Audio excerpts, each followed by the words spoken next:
time to begin. It's on the Rewind Around with John Pollock and Wai Ting. The A-Team that makes sense of these things we see in the ring every week on TV. It's Rewind Around for Monday night. Download it Tuesday morning from the Post Wrestling site. It's Rewind Around for Monday night on USA Now on the John and Wai Take the mic. Hello, everybody. Welcome to another award-winning week at Post Wrestling. I am John Pollock, joined by Wai Ting. I keep waiting for these awards to show up. They're in the mail. Yeah, along with our commemorative hats. That's right. Not this one, which you can get at our new merch store. No, these are nice hats. The ones that we offer. The other ones are good. Anyway, Dude, they're hats. I'm going to be wearing mine. Are you kidding me? I will hold my breath until I see you wear that hat. Okay, well, next time I see you in person, I'll be wearing it. So, on a scale of 1 to 10, how stunned were you when you picked up your phone on Saturday and saw that I was calling you? Stunned. I don't know about stunned. It's more of concern. Yes. I immediately diffused the situation. Everyone's healthy. I haven't been in a serious automobile accident or anything like that, but I had to call Wai. I had an urgent question, and I thought if I text you, you might be busy. I was in a store. I'm in the process of buying a new laptop, and I had to call Wai for some to ask him some questions. So he was very thrown off by me calling him, but I might make this a semi maybe like every couple of months. Maybe I'm just gonna call you out of the blue. I mean, would you like that? Like, I don't even know if you would. Like, would you want to inconvenience yourself like that? By me calling you, or you calling me? By you calling me, taking time out of your schedule to call me. Wait, I could always make time to call you. Like, we do talk quite a bit, but it was nice to talk to you over the weekend. Did you get up to anything unique this weekend? I wouldn't say unique. If I did, I feel like I would remember it. But it was I mean, every week is a unique one, of course. You know, when you have a small child. So we celebrated actually my mother-in-law's retirement. So congratulations! Yeah, 30 years. So she's definitely not listening. So you're sure? Positive. Yeah. Is she looking forward to retirement? Well, I mean, I would argue she's probably busier now than ever, taking care of our child for us during the weekdays, at least. Most weekdays. So, not the retirement that you would imagine. So this weekend I had some downtime, so I finally jumped in, and I have 20 minutes left of the entire season of Echo. You're kidding! Wow. Oh yeah, You're that deep into it. Oh yeah, I'm almost done. I watched the first 2 episodes. I had to stop because what do you do after the first 2 episodes? Got to fire up MCU later, and I had to listen to WH and Rich. That was my intermission. Wow. Went back 2 more episodes, back to WH and Rich. It's amazing because like I'm catching up, and like there's times like my name might get dropped in these shows, so I'm doing catch up now over the last few weeks and piecing together. I'm like, when was this? Oh, this was a week ago. That was 2 weeks ago, and now I'm on the 5 episodes. What a wonderful length. Have you enjoyed it so far? I have. It's not my favorite Marvel series, but as I've said, I'm a huge Daredevil fan. I love Kingpin, and I think it's been a really fun season. I've totally been invested in it. I loved like the action scene with Dragula. Like the action's been cool for most of it. It's a nice origin story of Maya. So this is a first where you're way further than I am. Like I feel like I think I'm only midway through episode 2. So thank you for the spoiler. Dragula, I was really sort of that's really a big spoiler, John. You were getting ready for your Rob Zombie fix, and you didn't want to know when it was coming. Well, you don't know when it's coming, but there is going to be some carnage over Dragula. I don't even know who Dragula is, but it's a song.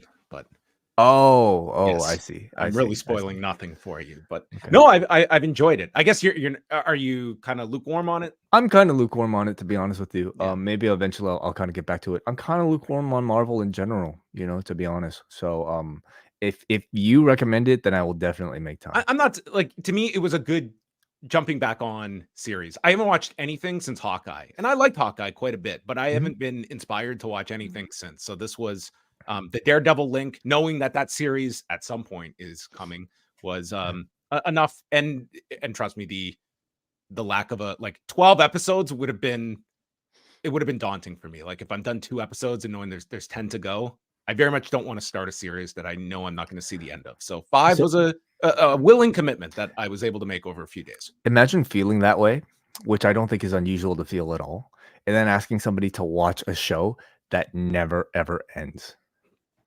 3 hours every Monday night for infinity. Yeah. Just it never ever ends. It's a tough buy-in. It's one that I think goes unexplored when it comes to creating new wrestling fans, is the idea of what am I committing myself to? There's no end. There's no break. But it is the type of show you just kind of jump in whatever you do, right? You know, you don't really go back and watch unless you're really into it. Well, what if the next season of The Bachelor, okay, or Love is Blind, okay, what if it just never ended? It was every single week, and you just dip out? Would you really want to dip back in? Explain to me how that would work. Like what, this Bachelor or Bachelorette just goes on endless dates forever and never settles on one. It's a rotating wait, this is the concept of like soap operas. Like they'd run daily. It's always the same. It's like the same 3 storylines just recycled with different characters. You're telling me the same Bachelorette will date throughout the same group, or is this Bachelor rotate in and out? Oh, okay, but they never settle. I mean that they all fight for the ring. Yeah, that sounds miserable, but also a very interesting experiment. So are we talking like, a 70-year sort of a Bachelor chase? It could be.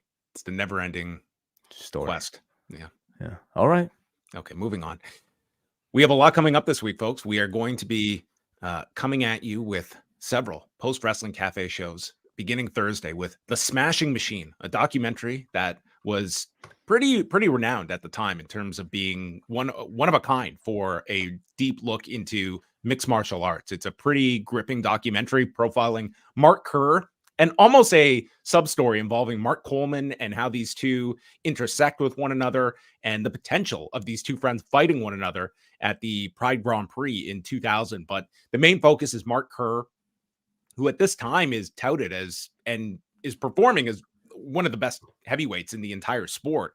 But behind the scenes, which is where the documentary comes in, this is a guy that is having relationship problems, more importantly, drug problems. I mean, this guy in between fights has an overdose. In just a mere amount of months, he is in a hospital after an overdose. And like, this is Mark Kerr, who was, fighting, or he wrestled at heavyweight, even wrestled Kurt Angle way back. And then you look at the size of him here. I mean, this is a man that has just ballooned up to become a Pride heavyweight in the late 90s, early 2000s period. So it's quite an interesting documentary that we'll be discussing at length on Thursday. And the documentary that Dwayne Johnson and Benny Safdie are scheduled to adapt into a feature film. That's right. Maybe Cody Rhodes is going to get the starring role. Maybe that was the trade-off. Cody Rhodes is Mark Kerr. I don't know about that one. Cody, you're not going to finish the story, but you're going to finish my movie. How about that? Okay. So that's coming up on Thursday. All of your regulars as well. We will have a review. Well, Karen and Bruce will have a review of the New Beginning in Osaka card coming up this weekend, and a big debut, Wai Ting on the long and winding Royal Road with WH Park, chatting Misawa and Kawada. Yeah, I would say maybe put an asterisk on that in the event any other major figures in wrestling history decide to resign for very I guess unsavory reasons, which is the reason why we delayed it the last time. So we'll see if it comes out this week. Well, for the sake of everyone's workload, I'm hoping we hear the long and winding Royal Road this Saturday with WH and Wai. But we'll start off with some news. I want to talk about a few passings. A very tragic story involving a very young Japanese women's wrestler, Asahi, who died over the weekend at the age of 21. There's not been a confirmed cause of death. There have been some rumors, but we will wait until there's a confirmation. But she had like as I mentioned, only 21 years of age, but made her debut when she was 14 years old, wrestling Manami Toyota in her very first match. This was with Ice Ribbon, which was her home promotion up until just a few years ago. And then she ended up doing she started doing like a kind of a talent exchange she was part of with Actress Girl, and ended up just staying there full time beginning in 2013, and kicked off her career with the Toyota match, and then went on a 137 match losing streak, which is, not that's maybe on the more extreme side, but where someone starts off, and I mean, Kenta Kobashi famously like started his career off, and it was like a long road just to accomplish that first victory. Mm-hmm. And then her first major accolade was winning the Kazuna tournament in 2019, teaming with Akana Fujita and beating Suzu Suzuki and Risa Sera that year in the final.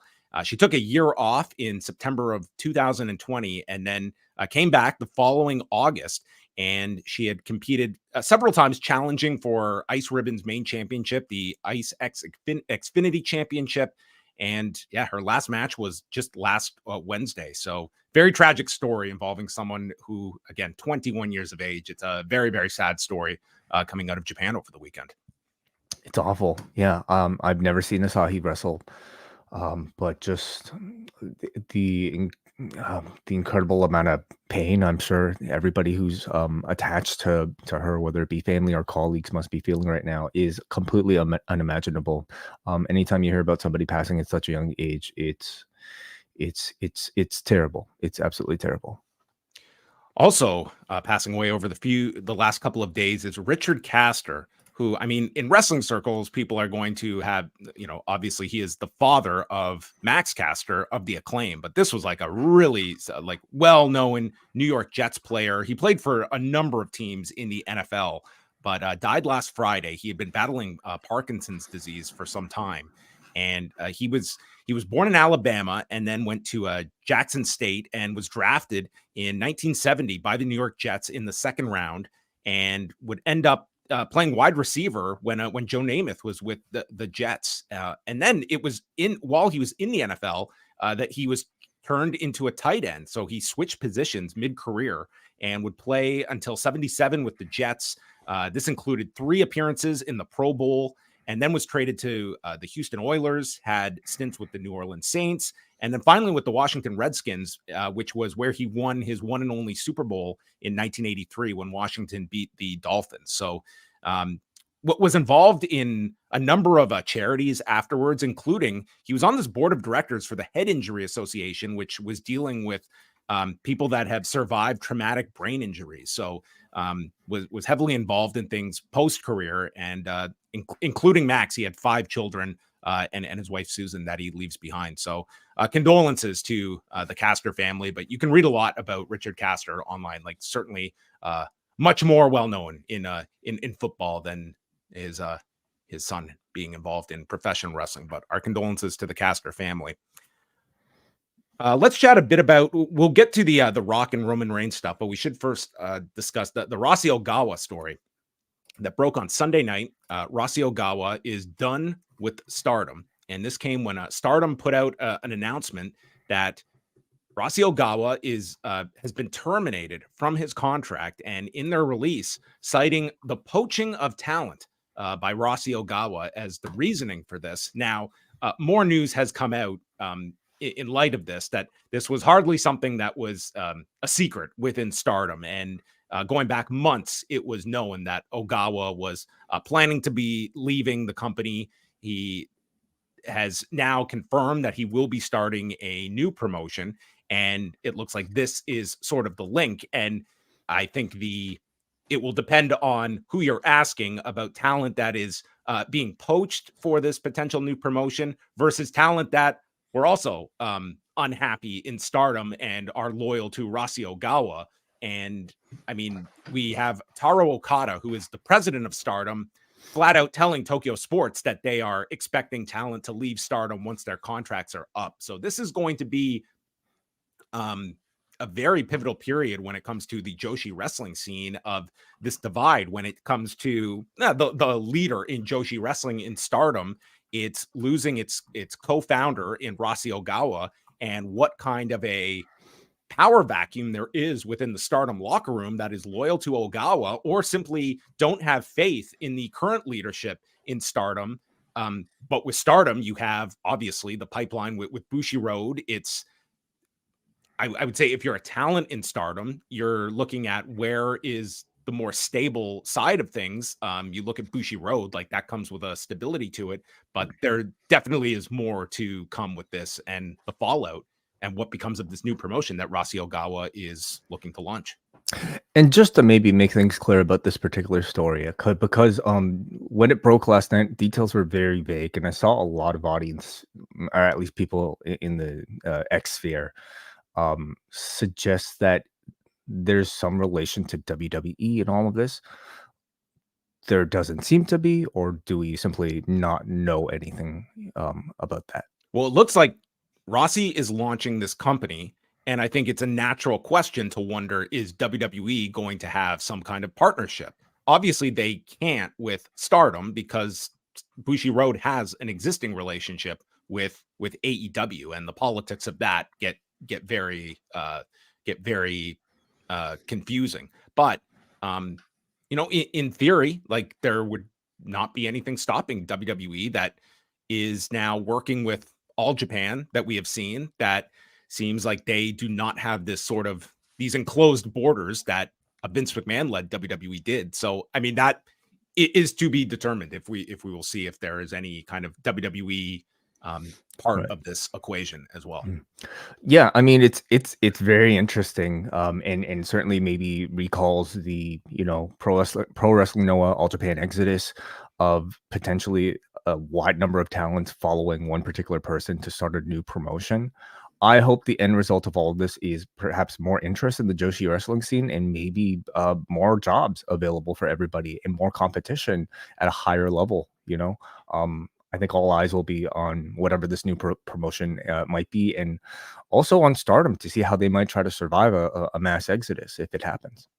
Yeah, I mean, Stardom has cooled off. When you're looking at some of their attendances, I think it's a combination of things. Like, you have seen some stars leaving, Kairi Sane being a prominent one. But I mean, that Grand Prix last year, I mean, it did a number on the roster, and you have seen these attendances where it's not out of the realm that they're doing like 200-300 people. And there is a bit of a softness when Stardom was kind of growing even throughout the pandemic. And they've sort of hit this period where it's a bit of a tumultuous period for Stardom. I don't think you have seen the full extent of this cooperation with New Japan explored. They weren't even part of the Tokyo Dome this past year, although we are going to see Mayu Iwatani on one of the upcoming Sapporo shows for New Japan, defending that IWGP Women's Championship. But the crossover has not been, I would say, exploited to the degree that maybe you were thinking it would be. And if anything, maybe there has been some of the perception that, like, Stardom is kind of the inferior brand within the Bushiroad under that umbrella. But still a king of Joshi wrestling, and maybe even the king of women's wrestling in the world, right? So this is still, a big story, I think, just in terms of women's wrestling, and what's a Rossy Ogawa led, independent promotion? How high profile will it have on a global stage, and who's going to be its several main faces, I guess? Like, this has been the power broker of Joshi wrestling going back decades to when he was involved with All Japan Women. Like, Rossy Ogawa is the one that, I mean, has been viewed as sort of the person that can take these talents and make stars out of them. And he has his detractors too. So this is going to be, certainly when you have all these potential contracts coming up, this is going to be a very aggressive period when it comes to and what kind of finance that Rossy Ogawa has behind. There's a lot of questions behind this promotion, from distribution to the money that they have behind him. Obviously, he feels confident enough if he made his intentions that he wanted to leave Stardom before this, and this was sort of, Stardom, it appears, kind of getting ahead of things. I imagine Karen Peterson, our Joshi expert, might be speaking about this weekend on our New Japan Pro Wrestling New Beginning review. But if you want to hear her thoughts, right, at least from tonight, she does have a YouTube channel and a Twitch at Hey Karen Sensei, where she does take a bit of time to talk about the termination of Rossy Ogawa. So. Yes, absolutely. Go check that out from Karen. Did you get to see Vengeance Day on Sunday? I did. I enjoyed the show. The big angle was Carmelo Hayes turning on Trick Williams after the match. He did not cost Trick the match, although does happen sometimes. I mean, the spot where he is knocked by Ilya and then turns around to chop block Trick. I mean, that one could have been one of those like very, very contrived spots, but I thought they did a fairly good job. I think it was, I mean, I thought it was just enough, just deliberate enough that made it kind of obvious, while at the same time still having a little bit of a benefit of the doubt. But I don't know how they're going to play it, because there's the question of why Carmelo decided to save, I guess, Trick from the tag team title defense. And did he attack Trick? We don't even know that yet. Are these things going to be confirmed? When did he decide to turn on Trick Williams? Was it before the match, or was it at the very end of the match? Yeah, I mean, he's going to be on Tuesday to, in theory, hopefully answer all of that, because it was a little odd to do it post-match as opposed to the idea that we were going in of Trick accomplishes this singles glory, and Carmelo has that reason to now go after Trick. But it looks like they're going to go into Stand and Deliver, and unless you do some kind of title change before then, this might just be a match that is not involving the title. Sure, yeah. And I mean, no matter what, I mean, it feels like Carmelo is pretty much already a SmackDown, main roster level talent. Does he retain this heel character now, or is it pretty much separate? And how far behind is Trick? I mean, he was this crowd was so ready for him to win that championship. I mean, that was the best crowd. I don't think this was the best match of Trick's career, but it's up there. And it might be. You're really looking at it might actually be. But man, this crowd was just so red hot for Trick to win this championship that he's got star written all over him. And I don't know, there is this big exodus of late. You're losing presumably Carmelo, but definitely Stratton, definitely Breaker, and to lose these two on top of it. I mean, with Trick, maybe they do feel the need that Trick, he's a call up down the road. Yeah, I imagine they want him to stick around to just lead the brand and maybe just get it that much more seasoning, so the crowd really, really demands him. But that's sort of like, isn't it the sort of the function of NXT, to constantly have that fresh cycle, to constantly, have guys maybe almost overstay their welcome so that people are really clamoring for their main roster debuts, like a Braun Breaker. Yeah. So this is a tough time, as you've always brought up, to bring people up. Like, I look at SmackDown and Tiffany Stratton being brought up, and what was one of the observations on Friday was that Naomi already, like, that's a 2-hour show where the women, it's very hard for them to get any time, and now you're introducing Tiffany Stratton, you're introducing Naomi, Jade Cargill, it could end up on SmackDown as well. But let's be honest, like, when you're talking about so many talents, even doing all of that the day after WrestleMania is going to be a tough task too. So why not spread it out so that by the time you actually get through WrestleMania, people already know who these people are?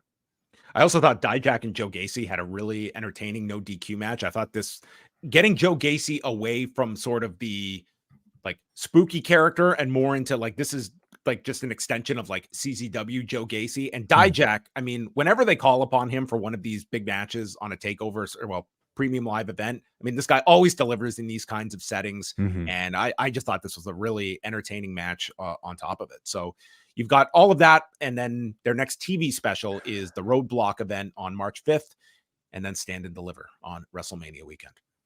And Lola Vice cashing in unsuccessfully. Yeah. I mean, didn't work out too well for her. Well, who do you think is going to get called up of I guess that whole women's scene? I don't know if Perez seems the most ready of the remaining women. I would have put her even ahead. Well, Tiffany Stratton was a close second, I would say, in terms of who is most ready there. But I would put Perez at the top of that list, and it's just a matter of numbers of like how many you want to call up at this moment. I don't see the need to throw up anyone else now. I think we're kind of exhausted when it comes to new names to get them over, that maybe it's the next cycle a few months from now that you'd be looking at your Perez's and draft. maybe a trick. Yeah, the draft, if they end up doing that in the spring. Full review from our friends at Up Next right now on our Post Wrestling feed and YouTube. How much did you pay attention to all of the debate among Roman Reigns and The Rock this weekend? Way there was just an outrage of everybody reacting to this, and I think it's I don't know. I like, part of me is looking at it as can we just have one calm weekend in combat sports? No, that just does not happen. I think that there was some that were, I'm totally guessing here, but I'm imagining among a large amount of the fan base that many people were bummed last weekend with the Royal Rumble and coming off this awful news with Vince McMahon, that I bet you it was almost somewhat cathartic to just have like some awful booking drama to get up in arms over, even though when we're talking about that in that context, like this seems like the silliest thing to be getting. Like we're getting, I don't know. It's like, okay, we're either going to make like a ridiculous amount of money WrestleMania weekend, or we're going to make a stupid, ridiculous amount of money on WrestleMania weekend. These are the options that everyone is debating. From the perspective of the WWE, I suppose, yeah, they win no matter what. But this is concerning the longest running, I guess, main event level story in professional wrestling right now. And I think the past weekend showed you exactly how passionate people are about Cody Rhodes specifically. I paid attention. Yeah, sorry. Well, just watching tonight, like they had all the signs distributed. Like WWE is fully leaning in on all of this. And that first segment when Cody was out there, like you got the desired reaction. But man, this was not as though they kept this up throughout the whole night, or they were like going to hijack the show. Even like for the main event, like you would think like here is Cody Rhodes in this main event. And dude, that crowd was dead for this main event. It was like they got all their energy out in that first segment for the Cody stuff. And if you're watching this, like there was no protest, there was no demanding change. Could you imagine if Dwayne Johnson shows up? He's not getting any kind of negative reaction. I wonder. Yeah, like The Rock is The Rock, and simply seeing him, especially in an unexpected setting, I think is enough to make people just like, celebrate his existence. But tonight, I wouldn't judge tonight's main event as any sort of indication of like how connected the audience is to the Cody Rhodes thing. I mean, I think tonight, as we will talk about it when we review Raw, tonight was kind of weird in that like they introduced the show almost giving you like sort of teasing you that we will get Cody's decision and Cody's explanation, and we didn't, and we just kind of carried on through the night with what I would suggest to be a pretty filler match for Cody Rhodes versus Shinsuke Nakamura that resulted in no resolution for anything. So I think that's why you didn't get any sort of reaction, because the crowd they're knew, saving everything for Thursday. Like yeah, they know that this match like means we're expecting the WrestleMania main events to be confirmed on Thursday. Yeah, and the result of Cody Rhodes versus Shinsuke Nakamura in a bull rope match does nothing to resolve the question that we all actually want to know the answer to. So the interesting part in all of this is Dave Meltzer. And so in the SEC filing, we know that the agreement between WWE and Dwayne Johnson was filed, like that agreement was reached January 3rd. Dave Meltzer's reported that was when they knew that they were going ahead with Reigns and The Rock. I can't independently confirm that. Now, who's they specifically? Well, that was the now intended match for WrestleMania. Who knew? I can't tell you, but that was now, they had The Rock signed on for the match as of January 3rd. Right. At least I think it's up for debate. I believe, I don't even want to misquote Dave, but it basically, from what I recall, it was suggested that a very, very small group of people knew, and that even creators it would have been WWE, a very small number. But you go with that theory is that they had The Rock locked in for this match, and the booking of the Royal Rumble makes this a very puzzling decision when you have Cody, who was in fact booked to win the Rumble as is, and then you do this angle on Friday. And I think at the heart of the matter is people that, I mean, this Rock Reigns match didn't just fall out of the sky. Everyone saw this as a possibility. My biggest contention was how that segment was structured on Friday, that I don't think they could have done a better job of minimizing Seth's title, making Cody, however you feel he came off in that segment, he looks like the ultimate martyr here. He is in fine standing with the company. He Now, looks do you like, think that was at all intentional? I think that there was certainly the design. And You think it was designed to make Cody look like a martyr and The Rock the bad guy? I don't know if they expected it to this extent, but I do feel that they felt like Cody was not going to be hurt in this. I wonder. I mean, I wonder personally too, because I don't think for a second they would just put The Rock out there as he's about to take part in a dream match at WrestleMania and against the top heel in the company, and to decide to paint him in a heel light. I think that was a botch. I think that was a mistake, whatever they're trying to do there. And this is Monday is them trying to course correct and trying to salvage the situation. But how could they have designed that segment without the feeling that the audience would turn on The Rock that way? And in the aftermath, because not that night, they did not turn on him on Friday. I mean, you had a lot of options of how you could have gotten to this Rock Reigns match. Number one of which would have been simply having The Rock win the Rumble. If he can't go, if he can't do a match, even to do a 3-minute cameo in the Rumble, okay. I would have been having like somebody else win the Royal Rumble at that point. You could have gone with Punk, and then you had the out that he gets hurt, and then you have it's all up for new grabs. Tournament. Yeah. You also could have had I hated the idea that they came out and they flat out in that segment established like they're calling everything out loud about Seth's title is number 2 and how they get to this position. So I didn't have as much of an issue with it because then you can argue that what Seth did on Monday and what Drew did tonight was devaluing The Rock's title. I just took it as like a typical pro wrestler back and forth, between two rival champions. But I think you're already fighting that perception. I mean, no one is arguing that Reigns is the number 2 belt in on all. Like we know what the deal is. So I think when you're calling it out, and I just think Cody tonight, I think everyone wanted to hear this promo to kind of make sense of this, and you didn't get that promo. You didn't get any promo. Why would Cody not be choosing Roman Reigns? And you have to answer that question. And if it's not a satisfying one, like I feel there's enough of like it's the audience that is upset with the company that has not really happened in this Paul Levesque era, but it is one where I just think overall, I think this is like really like terrible storytelling, but it's one where they're almost completely idiot proof at this point when you've got matches of this level that you have, that I don't see there being a whole ton of damage done overall.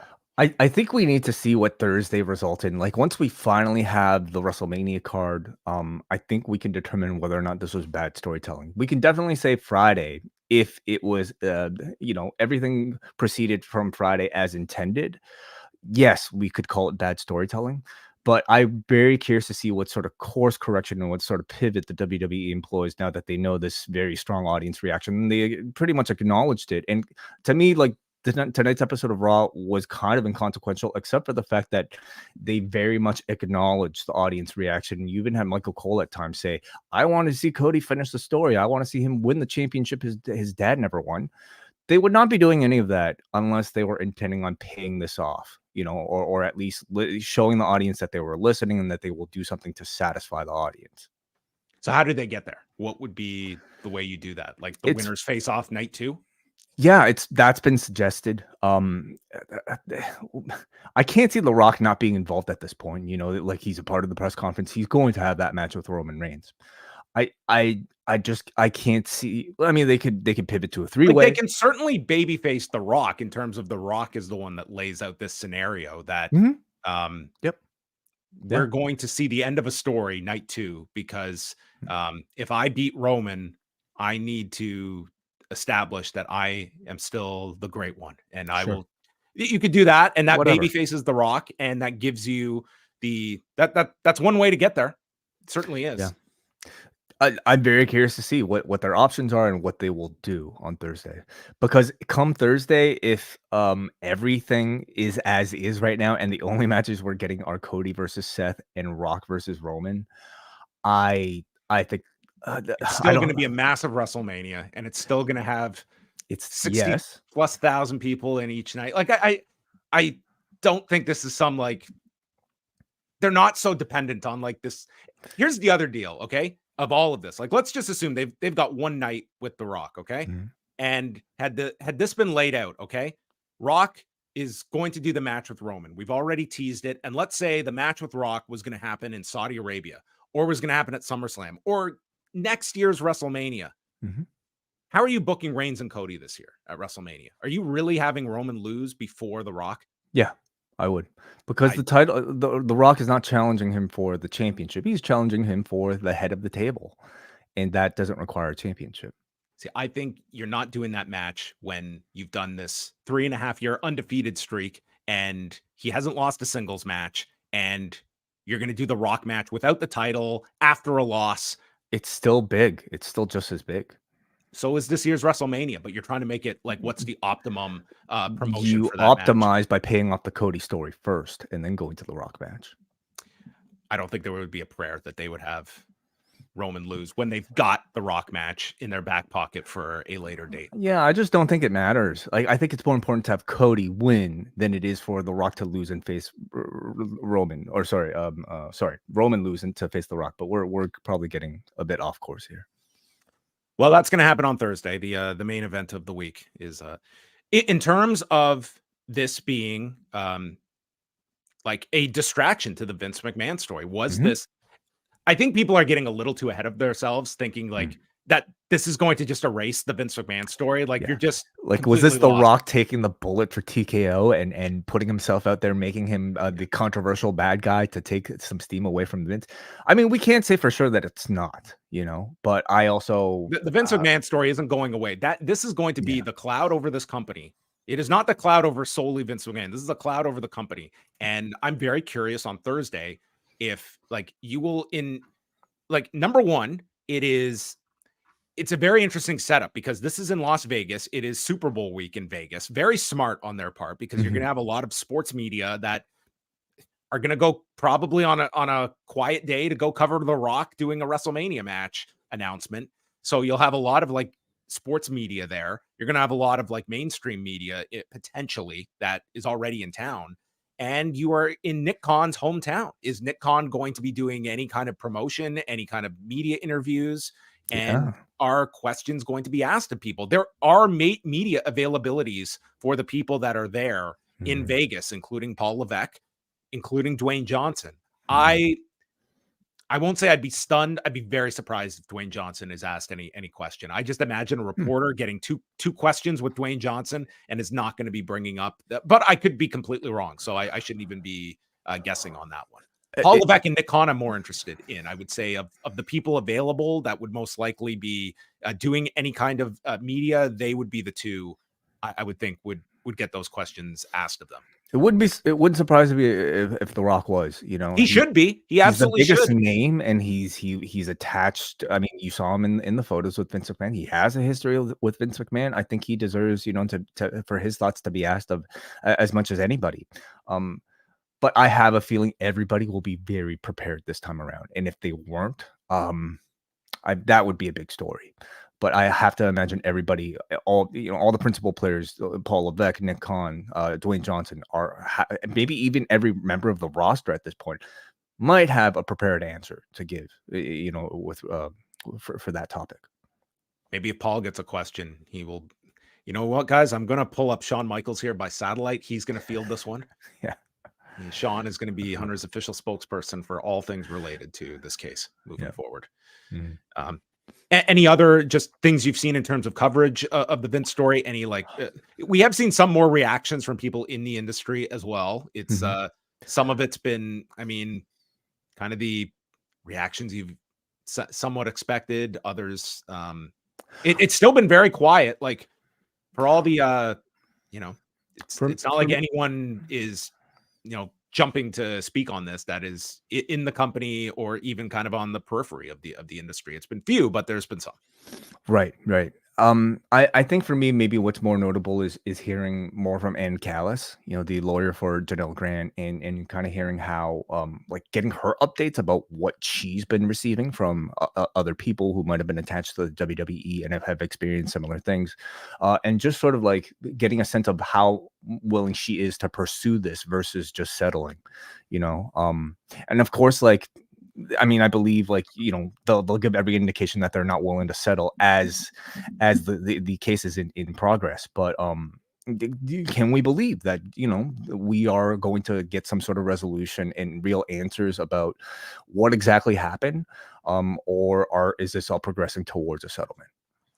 Yeah, I mean, you can never guess in these cases, and I really hope that it will happen if there is a settlement. I really hope that there is a real understanding of what a victim goes through in these cases. That a settlement is something that, I mean, there are very few people that could go through this kind of public spotlight. Remember, this is not somebody that has lived her life in front of an audience or is used to this level of attention, and every horrific graphic detail of the last years of her life are now on display for everybody.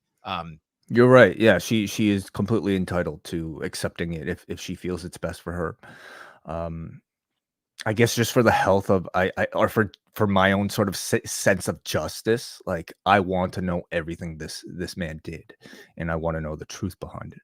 Yeah, I mean, the larger questions are, of course, the federal investigation and where that leads. The others that are under NDAs, if they come forward, if there are people out there that don't have NDAs, and more and more, as I've been going back and re-listening to the Titan Gate series from Between the Sheets, and man, like that is an unexplored area of the company's history that, I mean, very similar in terms of like, NDAs that existed, and a really, really ugly history that, I mean, you can certainly connect a lot of this here. Like, as much as the focus was steroid distribution trial, like that investigation began for like the Ring Boy scandal, and like underage children being sexually assaulted. I mean, it's a case that sort of you are so removed from all these decades later, but it just takes someone to look at that as well, and tying together, like, this is where you're looking at like the company culture. What was learned from this? What was not learned from this? There's a lot that this could be, and I think we are very early into just where things are. This is the tip of the iceberg, I think. How much mainstream attention do you think, maybe the sort of controversies of the past related to Vince McMahon will sort of permeate its way through the mainstream? So there's people that were involved in the early 90s scandal that were under NDAs. And I think if you had people, unfortunately, a lot of like the key people the key people that were accused at the time, like your Terry Garvins and Mel Phillips, like they're no longer around. Tom Cole was one of the few that did speak up, and he took his life several years ago. There's others that are under NDAs. If they would come forward, I mean, that could reignite this. I mean, there is a giant spotlight on the company culture at the moment. I think you have a lot of outlets that are digging into just what went on in between these walls of WWE, and it could go back decades if people come forward, if there is a connection, that here is a history of horrendous behavior that was not only went on, but that was hear no evil, see no evil. There's a lot that can be looked at there. Last thing here, and we will move on to Raw. SmackDown, featuring The Rock, did 2,469,000 viewers and a 0.78 in the demo. This was their largest demo number since August 25th, which was the Bray Wyatt Terry Funk tribute, and there's I believe their second largest audience since September. The big quarter hour, coming from Brandon Thurston at WrestleNomics, was the final segment with Roman, Cody, and The Rock, averaging 2,684,000 viewers and a 0.81 in the demo. So giant numbers for those last 15 minutes without advertising The Rock in advance. But you did have Cody's WrestleMania decision, and The Rock was on there for, several, for a decent amount of time as well. So there you have it. And then everyone went crazy. They're like, you know what? Pull up YouTube. I'm disliking this video. Curious to see what they announce on Friday coming off of the press conference. Yeah, I mean, for SmackDown, all they've announced is like Logan Paul, his opponent will be announced, but all of this will be the fallout of Thursday. And yeah, and going from there as WrestleMania takes shape. Rampage did 314,000 viewers and a 0.10 in the demo. So Rampage was back down here. They were down 18% in audience, 24% in 18 to 49. Their lowest audience since December the 15th. Males were way down this week. So the I guess the CMLL infusion didn't spike the male audience, but women did well, but not men. So that was the Rampage story for this week. But now we transfer over to the Enterprise Center, St. Louis, Missouri, with WrestleTix reporting 9,700 tickets out for this show. Michael Cole and Pat McAfee noting the whole world is talking about WWE. They are, Pat. They are. What was the line that somebody gave? Who was the heel? What are we talking about? Grayson Waller or Austin Theory that said everybody, like, I'm the most talked about wrestler of it was Jinder Mahal. Jinder, yeah. Was this kind of in line with that metric, or was there a bit more credibility to this one? Well, everyone is talking about the WWE, probably not for you know what, not everyone is talking about all things WWE, because Pat McAfee, I don't think, has talked about the Vince story once on his show. I understand. Is that right? Someone correct me if I'm wrong, but I don't know if that one's come up. Seth Rollins comes out and notes, sounds like a pretty good pop to me.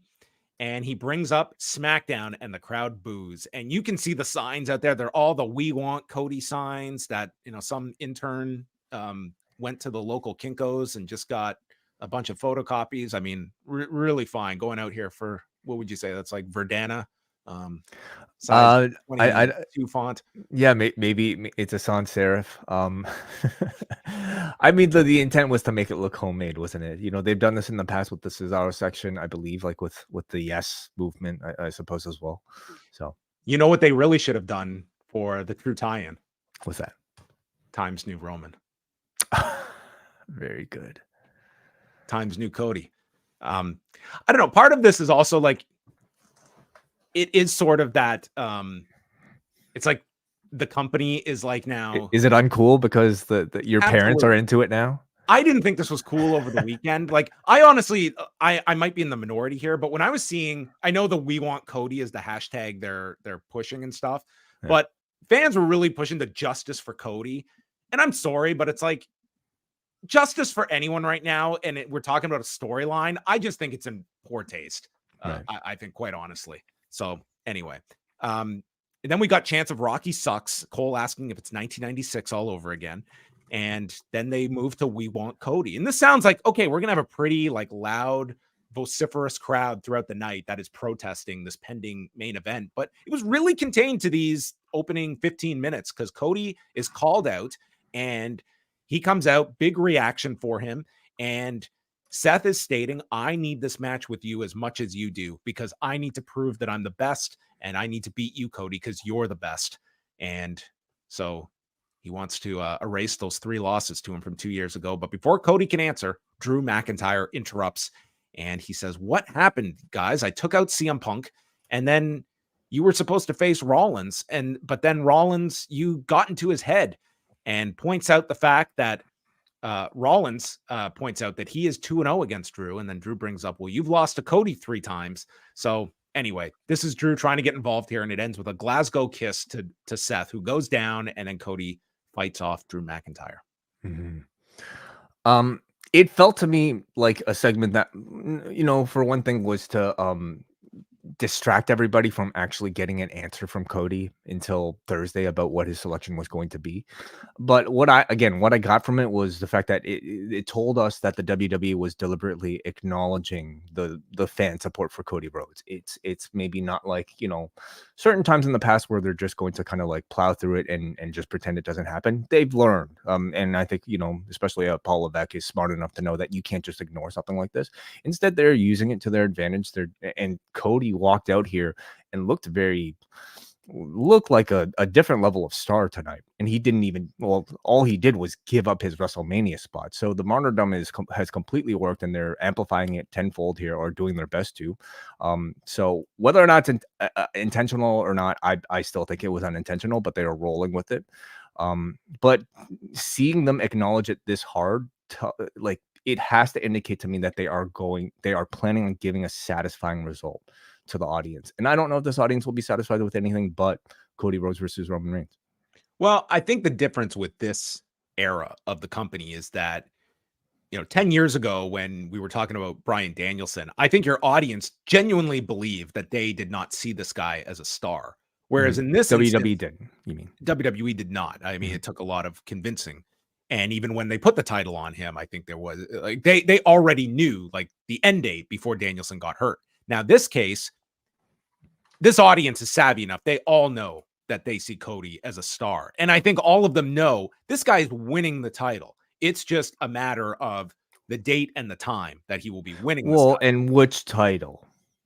Well, I think ultimately he is going to, like, the entire, like, if there is one like log line to the entire WWE right now, it is this finish the story deal. Like, he is winning this title. Whether it is this year's WrestleMania, next year's WrestleMania, it's happening at some point. And I think the audience knows that. It's just they want it this year. I don't think it's a case of, they just don't see what the audience sees in Cody. I mean, this guy is completely booked as a top babyface. I believe that there is, concern that they will use Seth's title as a substitute for Cody finishing his story.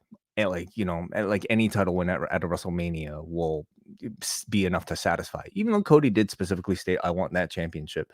Cody called out all of this last week in the promo. Yes, but you can never bank on the future. A year from now, you have no idea if Cody Rhodes will still be just as hot. You have no idea who else will be hotter than Cody.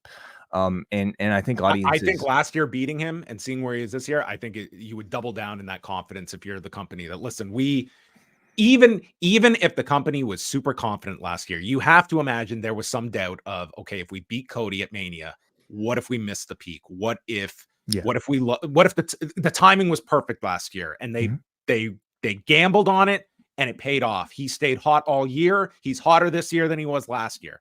And maybe they just look at it that, hey, we gambled, we won, and we feel this guy's bulletproof. I'm sure this last year has only enforced, even if you you had to at least be skeptical last year, even if you were there on this creative. So then we go back and ask, was last year an actual gamble, or was it the whims of one person deciding to finish one night and not thinking that the Cody story needed finishing in sort of a exchange for Roman Reigns, your cash cow, ending his title reign? Yeah, I mean, regardless of the end call, I mean, you can ask, what was it the wrong call? It depends, I guess, on the result this year, whether or not we're getting something. But all I'm saying is, you never know what can happen. You don't know who can get injured, John. Let's say, like, okay, they wait for this thing for 3 years, and then the week before, Cody, I don't know, plants his foot wrong or something. Dude, Dwayne Johnson training for this match, would be concerned. It's my main reason that I mean, the absolute scenario of the two match weekend, like, there's no way Dwayne Johnson is the one doing those two matches. Oh, God, no. Well, The Rock is Cody versus Roman. Oh, sorry, the match is Cody versus Roman. Yeah, that's it. So, I mean, they certainly have their options here. But yeah, an injury, like, they have been snake bit this month when it comes to injuries. And, like, dude, Dwayne has gotten hurt. Like, that was the big thing with the Cena match. Like, he got hurt really bad in that 2013 match. He got hurt both years. and if I'm The hasn't Rock, done a real match since then. if I'm The Rock, I'm not doing anything but DDP yoga from now until WrestleMania, making sure I'm not putting any impact on my joints. If I'm going to get hurt, let it be the night of, and hopefully not too bad. Go to the Fatal 4-Way match, DIY, the Creeds, New Day, and Imperium, that goes 17 and a half minutes. This will set up who is taking on Tyler Bate and Pete Dunne on Friday.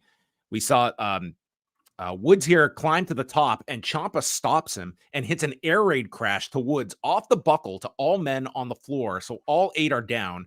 They went through 2 commercial breaks here. Brutus hit a moonsault onto Vinci. Kingston hits the Famouser onto Johnny Gargano. I guess that's with Billy Gunn and Dolph Ziggler gone. I guess Kofi is just taking away this. He signed up this hole to his repertoire. Brutus then pounces Ciampa, applies an ankle lock as Julius is playing defense, suplexing anyone that tries to break up the submission, including a double suplex. Brutus ball to the floor and then one in the ring, but Vinci is legal.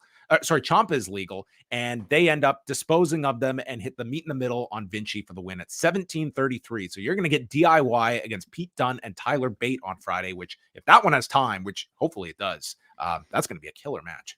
Oh, very much so. I mean, it almost feels like we're getting an NXT All Stars match on Friday here.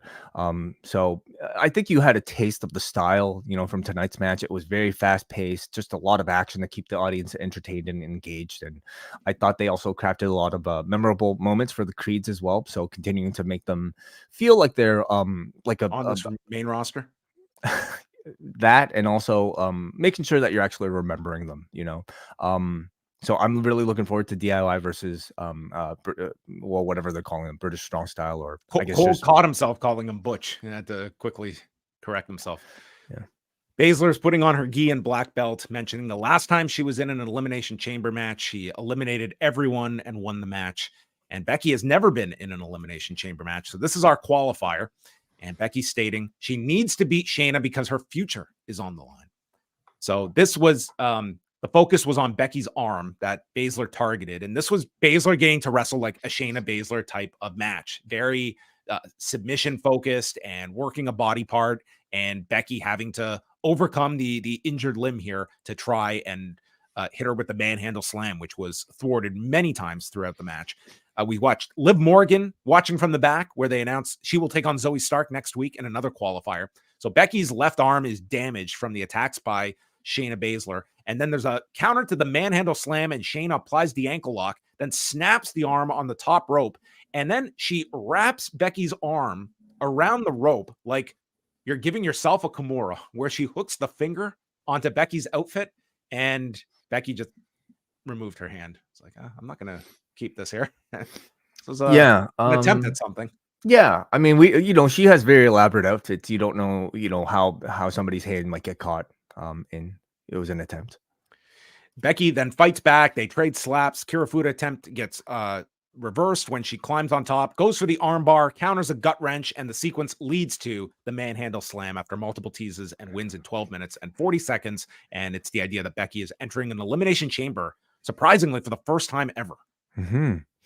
I guess she usually wins the Rumble on her way to WrestleMania. So. Or she's the champion that doesn't need to defend. Yeah. So I thought the arm work was good from Shayna, but I'm surprised she didn't go for her patented biting on Becky Lynch, which was I guess how she debuted back in the day, taking a bite out of Becky. Dragula. Exactly. No? Yeah. Shayna Baszler is the Maya of this roster.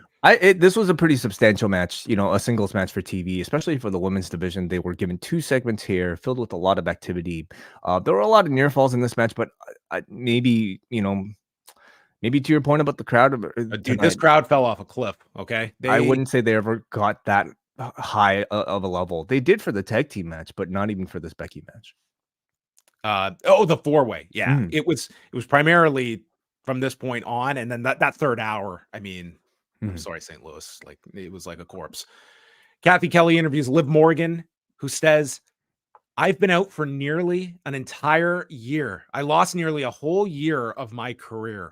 So next week is about her revenge, and her revenge is about Rhea Ripley. I was like, there is no way. Dude, Liv Morgan has been out since July. Well, That's nowhere close to a year. She's That's rounding. nowhere close to a year. Is it even? It's half a It's year. half of a year. She's rounding up. Okay. Yeah. Nakamura is, they showed the angle from the house show over the weekend where he sprayed red mist into Cody's face, and that set up the bull rope match. That will be the main event tonight. Pierce meets with Drew McIntyre and is complaining about Drew attacking people who are not medically cleared. So he's going to find Drew. We also mentioned Drew had the gravesite meme as a t-shirt as well. Yes. These will sell if they put these on sale. I think anything they feature on TV will sell. Does Punk get a royalty off this shirt? That's a good question. I don't know. Shirts that are making fun of the other person, do they get a cut? He should. Would you buy this shirt, John? No, I would never buy anything. What if it was your face and it was hosted at chop-tees.com? You know what? I would buy this, but it would be me piecing Rogers goodbye. Ooh. Now I live in a Bell household, okay? Okay. Wow. Congratulations. Is it working out for you? It's so far so good. You tell me.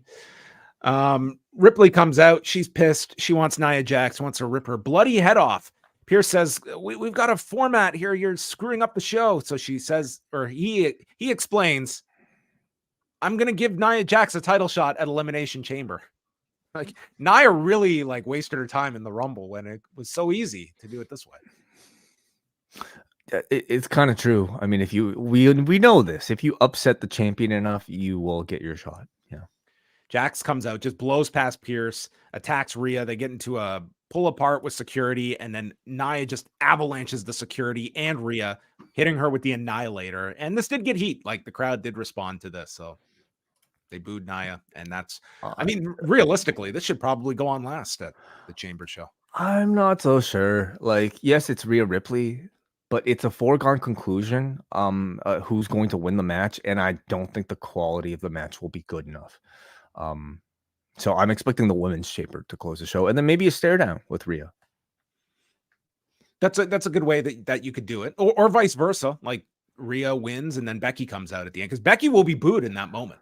It's true. I guess I just don't know if I trust the Nia Jax match in the main event of a. This is the biggest match of Nia Jax's career. I mean, they're gonna and I don't think they can get away just doing 8 minutes or something. You have to do a big match here for Rhea in Australia. It could be, physically impressive. A lot of power spots from Rhea.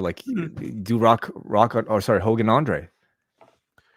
They recap Bailey choosing Io Sky, and then we had reactions of Reigns and Rock, which Cole says sparked controversy over the weekend as they plugged the press event, which will feature Rock, Reigns, Paul Levesque, Cody Rhodes, Rhea Ripley, Rollins, Belair, and will be hosted by Michael Cole and Pat McAfee. All right, buckle up, folks. Ooh. Akira Tozawa and Maxxine Dupri against Ivar and Valhalla. Tozawa comes in, he rips off his shirt. This was the high point of the match, and then hits a suicide dive to Ivar, and Maxxine is in. And Maxxine goes for a leapfrog out of the corner into a sunset flip onto Valhalla. Like what Booker T used to do. Yes. This was what she was attempting to do. It was off. I'm being nice. You're being nice. Yeah. This was brutal. Then she follows up with this handspring back elbow. Both of these just looked horrendous. Oh, the worst is because she, she's taught to do the move and then do her thank you.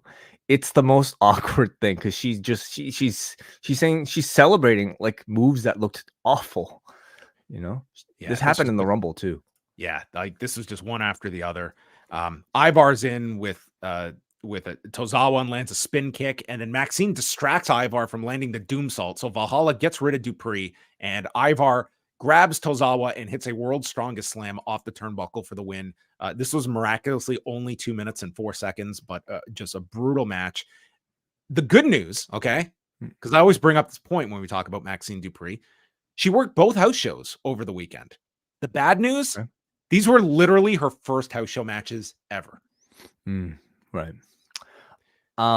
She is just flat out not ready for television. And that's not me being a dick here. This is me stating someone that is going to just get this will get in her head too. When you're going on national television and she's just so not ready for this level, she should be doing all of the live events. And when you get to a certain level, then we can be doing it on national television. But this can be Like, this is serving no purpose. Like a 2-minute match here, and it's just not viable. She shouldn't just be doing the live events. She should be working indies. She should be working every NXT date. She should be wrestling every backyard wrestling fed. She needs to just get experience under her belt, and she needs a lot of it. Maybe Paul Levesque's going to call up Rossy Ogawa and state, hey.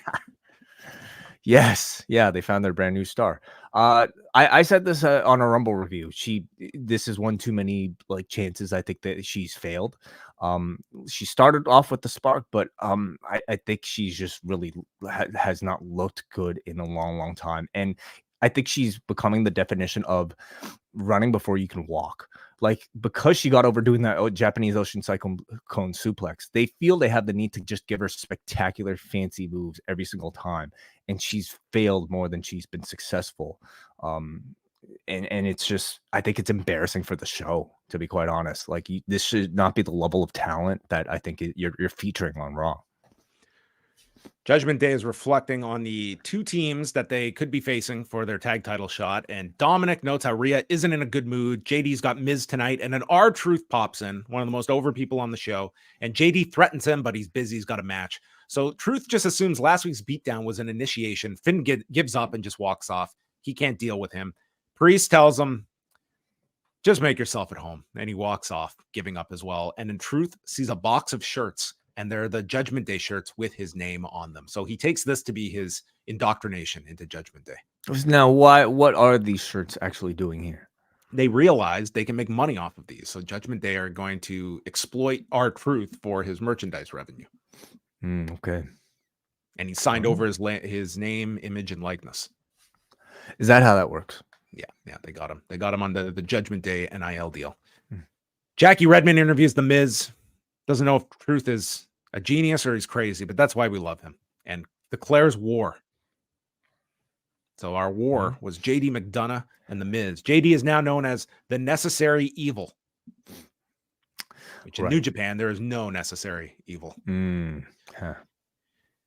We got Miz here delivering some knees from the Thai clinch. Louis Miz. And clotheslines him to the floor, sends him into the timekeeper's area, and then it's JD with a Uranagi standing moonsault combo. When Truth's music plays and everyone goes nuts, he comes out and he's throwing out shirts. And this distracts JD, so he goes for the moonsault. Miz gets his feet up, and then Miz calls for his big balls, but the skull-crushing finale is blocked. Miz then nails Dominic through the rope, and as Truth comes from the barricade, he puts a shirt over top of Dominic with his arms trapped. You ever gotten trapped in a t-shirt way? No, not since I was an infant, I think. Okay, well, Dominic was an infant here. And Miz then boots Dom, whose arms are disabled. And from there, JD headbutts Miz and hits a top rope moonsault for a 2 count. And Truth gets on the apron with money. And it's JD's merch money. And JD, of course, he's underpaid. So he's just, oh my God, it's money. And he gets caught from behind with a skull-crushing finale. The money flies everywhere. And Miz wins in 9:48. And they explain that JD has been begging for a cut of the merch for weeks. This guy's like a Shoot Bullet Club member from New Japan.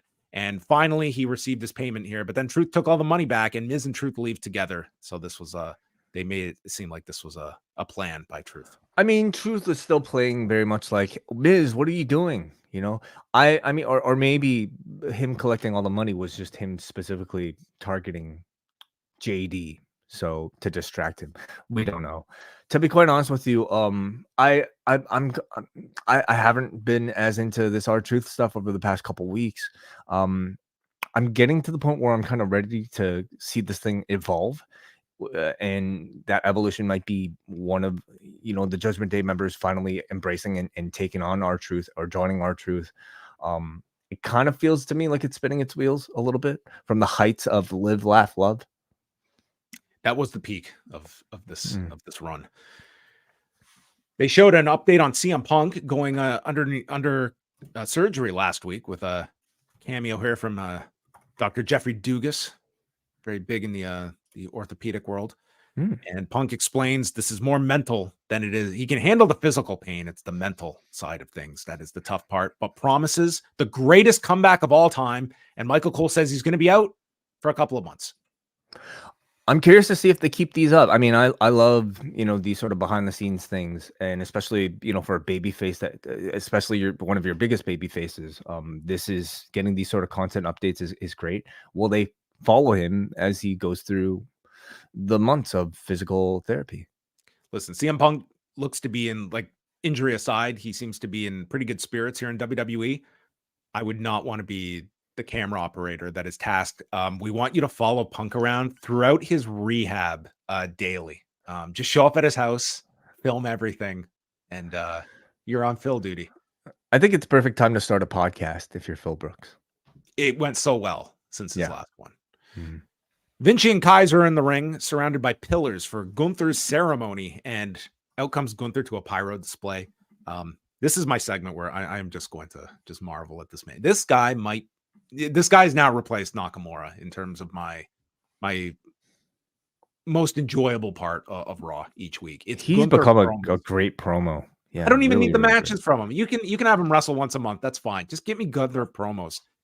He explains, to the surprise of no one, I stand here to celebrate the jubilee of 600 days as champion. A very underutilized word in today's lexicon. Jubilee. Says he doesn't need any more of these because now it's a given that I'll reach 700 days, 800 days, 1,000 days, and there is no one worthy of challenging me. So Jey Uso is going to put that to the test. He comes out and he's doing the big arms in the air that Pat McAfee has now adopted to replace his Nakamura involvement. And Gunther just looks at him. Simple gestures for very simple audiences. Amazing. Great. I love it. Gunther points out how he eliminated Jey in the Royal Rumble and the fact that Jey is in the ring. I am sensing some disrespect here. And Jey responds, and this man has fully mastered the what pandemic, because he has now been able to create pauses where he gets a positive response with the yeet after each. He has this was always his promo style, but now he's got a reason for fans to yell in between these beats. Yeah, before it was with him and his brother, right? Yeah. Where they would kind of like fill each other's gaps. The other would fill. Yeah. Yeah. And clearly, I mean, it's a unique thing for him, and clearly he's comfortable. You're arguably more comfortable delivering this type of promo than a straight promo. Gunther praises Jey and his tag team history, but at the end of it all says you only needed to put in 50% of the work. Meanwhile, I had to do all of this work alone. And Jey goes over all of his accolades and says he wants a shot at the Intercontinental title. And Gunther explains, I will beat you worse than your family ever will. You will wish that you were back to the good old days when no one could tell you and your brother apart. And then this is already a phenomenal promo. Mm-hmm. Gunther ends it by yelling, "Oos." Oh, I thought he was going to say yeet. Oh, that would have been, you saved that one. And Jey goes for the takedown, Imperium break it up, and a New Day run down as well. And we're going to get a 6-man tag. Dude, Gunther was just amazing in this segment. Just tremendous. And it's something, again, we've said it so many times, but it's something we never, ever, ever would have expected. Not just the fact that he would become such a good promo, but within the WWE, he would seem to fit so well, and he would be able to not just sound comfortable, but like find a unique voice. He's able to, at the same time, I think, be serious and intimidating, but occasionally funny too with his lines. So whoever's helping him, come up with the material and his own delivery, I've just been so impressed. In contrast, I think it's very interesting to study Jay's promo style too, because I would suggest it's probably one of the bigger things that's maybe keeping him from reaching that top level. I've yet to really hear. I mean, I definitely have heard like very sort of like substantive, like full of depth types of promos from Jey, but they feel pretty rare. Instead, though, he seems to be relying a lot more on crowd participation and crowd energy to kind of get him through these segments, and it's very effective. And I would say it's actually very unique. But I would like to hear him ultimately maybe kind of flesh out that part of his game and be able to deliver some like interesting story beat moments about why he wants to win this championship, his first singles championship, why it should be at WrestleMania or whenever. When do you think this match happens? So the last we had heard from Gunther is that he is like it sounds like he's still like landlocked with his immigration status, and I don't think he can leave the country at least for several more months. So I don't think, unless something has changed on his end, he has spoken about this publicly. I don't think Elimination Chamber is probably viable because of that reason. So, I mean, this would seem to be something for Raw then in its absence. Could it not be Mania? And sorry, Chad Gable, I don't think he's going to be anywhere near this title picture. Chad sat his daughter down and just explained some dreams just don't come true. Yeah. I don't discount that. I give WrestleMania some credence in the sense that I do not dismiss that Jay could be the one to win this title. Totally. I think he'd be a perfect candidate. You can't go any further with Gunther. Now is the time he should be losing this championship. Yeah. And Jay is as viable as anyone else they've built up for him. Yeah. I think it means more for Jay to win his first championship, singles championship at WrestleMania, especially against a champion like Gunther, than it would, let's say, for somebody like a Sami Zayn, who might be the other candidate. You know, Sami at this point has already been IC champion. It kind of doesn't, beating Gunther would do something for anybody, but I don't think it would do as much for Sami as it would for Jay. And we'll talk about Sami a bit later too. I also think that it's possible, since we don't really have a need for a men's chamber, especially with the title, like with the title picture the way it is, maybe you do a chamber for the IC title. Yeah, I mean, again, with Gunther's status, if he can go to Australia, yeah, that no, just the challenge. Challenge Gunther. Oh, okay, yeah, that's something you can. And maybe that's where Chad Gable gets his spot. Well, he probably would be one of the 6. Like, you do have contenders built up there. But does this suggest to you anything about Jimmy versus Jay? I mean, I've always thought that would be where they would go for Mania, but I was very underwhelmed with what they did at the Rumble. I'm way more interested in Jay versus Gunther. Great segment, though, involving Gunther and Jay here. Nakamura did his video basically stating that Cody chose the bull rope match thinking it would be an advantage, but he's just going to embarrass Cody in the match that his family made famous, and said, I see all these people saying we want Cody, but no, I want Cody. We can all want Cody, can't we? You'll get Cody. We're going to get 17 minutes of him. Kabuki Warriors against Katana Chance and Kayden Carter for the women's tag titles. This reaction, it was so like bad, this reaction. It almost felt like they had like cut out the audio of the audience. Like, this felt like a Thunderdome. It felt like a fan was on, like a ceiling fan was on or something. Like, dude, the heat was non-existent in this match. I thought it totally just took every bit of life out of this one. No, it at times reminded me of the Thunderdome era. Yes, great example. That's what this sounded like. If you close your eyes listening to this, like it was like this audience was just like they were drones. Asuka's ribs are taped, selling the pipe attack by Bayley, and Asuka throws a kick, and Chance does like a matrish here, avoiding it. Carter then presses Chance in the air on the floor, landing on both. We come back, and Zayn leaps off the top and crashes, but Carter has not gotten out of the way, so this just looked like she spilled right on top of Carter and looked like a mess.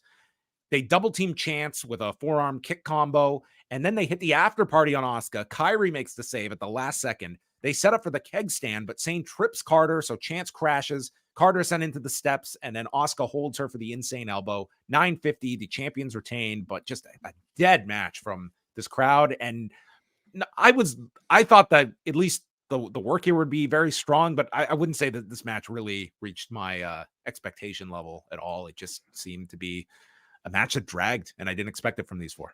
I was disappointed in it. I thought their last match was like, maybe like, to be honest, like when I think about Chance and Carter, I feel like their latest match with Piper and Chelsea might be their best match, or at least like the one that received the best reaction. This was definitely hurt by the lack of crowd reaction, but I didn't think the work was all that strong either. You know, I continue to be disappointed by Kairi Sane on this run.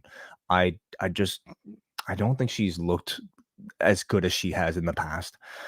Chance and Carter, I think they're a good team on the rise. I really like their tag team maneuvers, but there's still a level of greenness there. And more importantly, there's not enough interest being built into their personalities beyond we like the party. No, like we need to know why they want to win these championships, what it means for them to win these championships. The They entire take the division. belts to the rave. We've seen them. They bring the belts with them. What how much better of an experience could you have at a rave, I guess, with the championship belts versus not having the See, championship you've belts? never gone to a rave as a champion, have you? No, I have not. You're right. Probably Sami Zayn hasn't either. He had a sit-down interview with Jackie Redmond, and this is earlier in the day in the empty arena. And he reflects he's had a really good year, and he's looking back at this time last year when he was going into Elimination Chamber but came up short. And he had a conversation with Paul Levesque right after that event where he said, "You have nothing to feel down about. You're Rocky. You're the ultimate underdog." And Rocky didn't win the first match with Apollo Creed, which I thought was a nice Carl Weathers tie-in here on analogy. But you went the distance with him in the first movie. And Zayn explains that for me, it's life and death when I'm in the ring. I don't consider myself an underdog anymore. I'm a contender. I will be champion. And he's asked, do you still have something to prove? And he said he does have something to prove to himself, but more importantly, to the fans, to give them a reason for believing in me. This sounded like 10 times more dramatic and effective than this was the promo I think people wanted from Cody tonight more than Sami Zayn. I don't know what they're building Sami for, but this was like the promo I think everyone wanted from Cody tonight. It was a very good promo. You might get that from Cody, certainly on the build up towards WrestleMania, whatever match he has. But I didn't think we'd get it from Sami because I didn't think that they had any significant plans for Sami at this point. It feels like he hasn't really been in focus for a while. Even the Drew McIntyre match feels like it was kind of extinguished kind of quickly. They might still be pursuing it, but Sami hasn't really felt like a focused part of the show in a long time, I would say, because they're just so much more star power on Raw, unfortunately, right now. So this sort of promo gave me a lot of hope that they actually have something interesting planned for Sami, and beyond just interesting, maybe even a title chase, as he's kind of letting on. That this is Sami setting up his own story, and when can we stop saying finish the story, I suppose, John? Yesterday. But it works, okay? Like it does work for professional wrestling. I thought Sami, as always, anytime you give a microphone and any TV time to him, he just kind of delivers. Like he gets into this space where he can't help but sound completely authentic and genuine. And whatever he says right now, he truly believes. Down to talking to the booker and the booker telling him, "Hey, I'm writing you as a Rocky character and you're going to, win eventually." It works in a kayfabe context too, what everything he said. But this is when I say Kayden Carter and Katana Chance need a bit more than just we want to win the championship so that we can go to our next rave. I need this level of Sami Zayn promo from everybody. Every professional wrestler should be working and preparing on these reasons for why they want to win a championship. Right?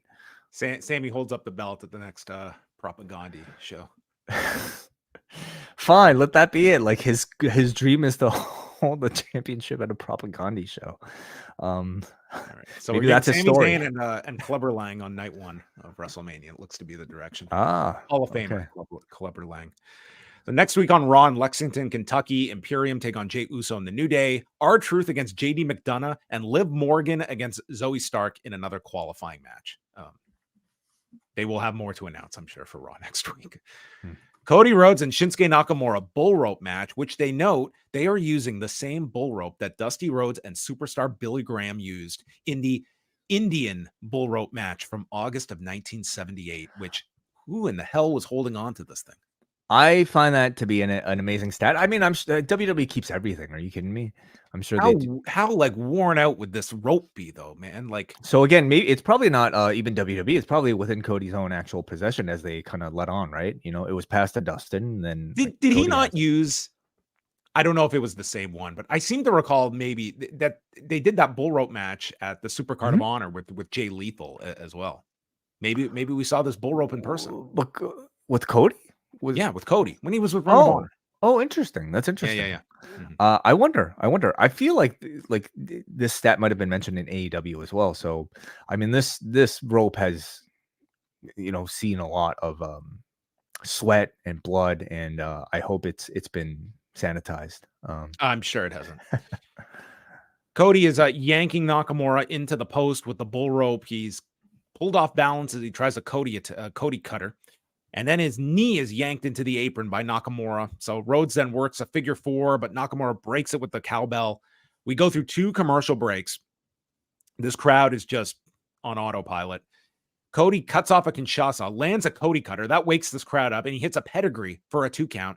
And then we see Nakamura hit the red mist into Cody's face. Now, this angle began with Nakamura misting this guy in the face, and we thought he was maybe blinded. The poisonous mist. And this time, Cody just like absorbs it and hits him with a crossroads. This was like, getting like some lemonade thrown. I mean, it's like COVID. You build some immunity. Okay, the antibodies countered the poison, and Nakamura kicks out of the crossroads. So then Nakamura attacks with the cowbell. Cody blocks the Kinshasa, low blow with the bull rope, and hits the crossroads. 16 minutes and 53 seconds. Wai, I'm ready for this feud to end. I'm pretty sure like it already ended, and this was just, I don't know. We needed something for Cody. But this too did not catch this audience. It was fine, but the energy was very much lacking for it. I just thought this was a real taxing main event. It was slow, it was plodding, and it was just, I don't know, the crowd energy definitely sucked mine out too, but I just felt in a different setting. If this was like the feud closing match at the height of the feud, I think the feud closing match a few weeks ago. Well, that's what I mean. Like if they had, like, to me, I don't think it was the fault of the match. It was the fault of the fact that audiences didn't care about anything attached to Cody but the answer to who he's going to face at WrestleMania. And this just felt like a delay tactic, before the show ended and we weren't going to get that result. Beyond that, it was a rushed build for a feud that had already ended. You don't even really take the time to explain to the audience the significance of the bull rope match. We didn't even get a promo from Cody addressing all the history attached to this match type. It was just shown some highlights of the Dusty Superstar match with the bull rope. Yeah, they could have, but I mean, again, at this point, the audience did not care about anything except who Cody's going to face at WrestleMania, and you're not going to get that till Thursday. Well, this story went on very long to end the show, and then Drew jumps Cody at the end and hit him with a Claymore and eyes the WrestleMania sign, and that's how we went off the air, the go-home show, for a press conference. Right. So the fact, I'm obviously teasing Drew and Cody. Do you think this is a chamber direction? Yes, perhaps? Yes, that looks to be the way that things go, and maybe this is, Cody's Rumble spot or his title shot is up for grabs with Drew, and that's something interesting. Okay, well, we'll see how they handle this mess, how they entangle this web, or maybe try to convince the audience that this is the right way to go on Thursday. All right. I didn't think this was one of the stronger episodes of Raw. I thought that really, like, the first half hour of the show was, you got the Cody Rollins segment with Drew, and then that 4-way tag. I would say that stuff was strong. I enjoyed Shayna and Becky was good. Like the first hour of the show, I would say, was the meat of the program. And the last two, I mean, we literally had a worst match of the year candidate in the tag match. And man, this crowd was just totally checked out for this last hour of the show and made this 3-hour show feel like 4. Yeah. I thought it was an overall dissatisfying show because I just think it didn't really answer any of the main questions we had, especially coming off of the weekend. But it did tell you that they're very aware of this hashtag We Want Cody movement. Gross saying those words. And I'm very curious to see how they pay it off. Merchandise, signs. They're going to make every last penny off of this movement. All right, we have one piece of feedback here, and you can also send in your super chats if you. We have a super chat here. First of all, let's go to the super chat now. Let's go to Andy, who's been a member for 2 months. First of all, he sends, I believe this is the same Andy, but Andy says they're channeling the Cody energy towards a world heavyweight championship bout. They'll dangle the Reigns carrot until 41. My patience has eroded, not into another goose chase. Andy also says, seems that the head doesn't know what the tail's doing. The Rock and the creative team are pulling in different directions. I don't foresee a happy ending. Well, I mean, this was like the second that you have The Rock coming out and teasing the head of the table. It's not like people were like aghast and furious when that line was thrown out there. I mean, this is the match they've wanted to do, and it's always been on like Rock's timetable when he would be able to do this match. He's able to do it this year. They're doing the match now. I mean, it's like you've geared your whole year around this Cody story. So you have that to argue. It's kind of like you're looking to maximize one particular night with this giant match versus the option that is going to be one of your key people all year long, and has definitely been a major factor in the company's track record over this last year when it comes to house show attendance and to merchandise, and is your everyday player on the roster. Right. That is over. This is not as though this is just some, well, we want to go with the regular, full-time guy. It's like Cody is certainly, I think this is overall, I think this is one where I don't know. I can't. So I really wonder about what the audience reaction would have been if, let's say, Punk won the Royal Rumble, Cody did not, and then you didn't even tease the audience, that you were going to get Cody versus Roman Reigns. If all had taken place, or even if The Rock came and won the Rumble, would the reaction to this "we want Cody" movement, be what it is? You might have had some of it. It would have been lessened, certainly. Yeah. If you had that, if you had Punk and Rollins, which everyone expected, and then you're like, that was always a viable alternative, and conversely, you come up with something meaningful for Cody for WrestleMania, something out of the box. So maybe it's not so much the fact that we're getting Cody versus Roman that people are pissed off about. It's the fact that you dangled Cody versus Roman. You pointed Roman down at the end of the Rumble. And then you took it away. I just think you got such an unsatisfying, just hug and I'm going to step aside for The Rock. I mean, it's like in another era, like that would have killed a babyface to just look so inferior like that. But this is a different time period where whatever that anger is on the company, it would seem like, and not so much that the performer was just completely looked so inferior to the big star. Yeah. I feel a bit more confident that they will somehow give us a payoff for this, because I don't think for a second you would have Michael Cole, your lead commentator, say, I also want to see Cody finish the story. I want to see him win the championship his father never held. Well, you have that option to do the night 1, night 2 combo. Like you could get there, and you've done it in such a way. Like my concern would be, do you want to promote a show where you don't know what the main event is? But I think that much like we're not going to advertise CM Punk is debuting at the United Center, but everyone knows it. I think in this sense, everyone will know you are getting Cody and Roman the next night. Yeah.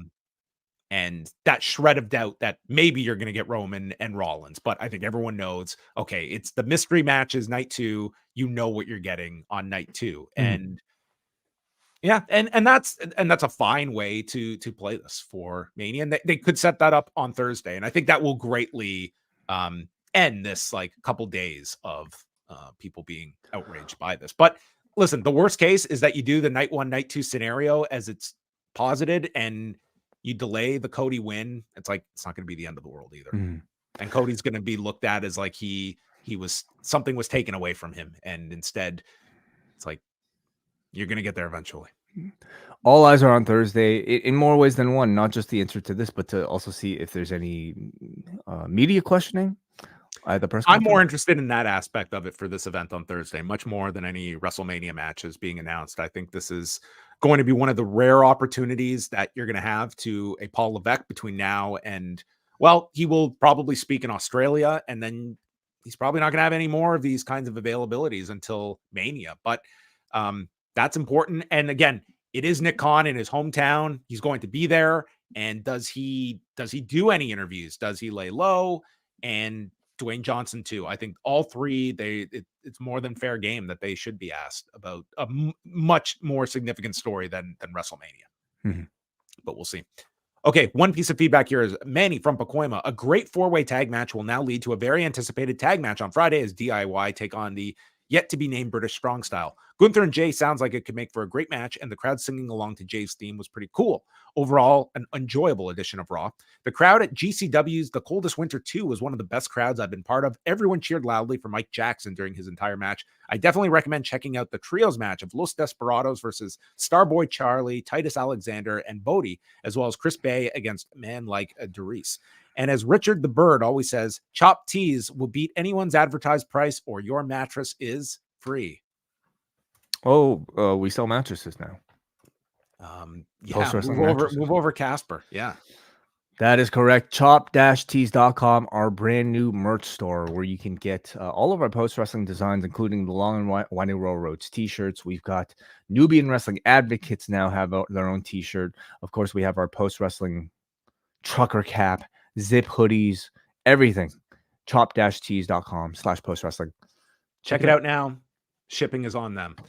And Wai and I will be back on, well, it's coming Wednesday. We've got Pollock and Thurston in the afternoon, 3 Eastern. And then Wai and I, Wednesday night, we will be up with Rewind to Dynamite. And again, Rewind Away dropping on Thursday for postwrestlingcafe.com members with a review of the 2002 HBO documentary, The Smashing Machine, featuring Mark Kerr. So that is coming up. A lot of great shows this past weekend. Really excellent edition of Post Pro Res with Karen Peterson and WH Park. Collision Course with John Cena and Kate from Montreal. And a NXT Vengeance Day review with Braden and Davey. So that is all for us. Thank you for tuning in to Rewind to Raw.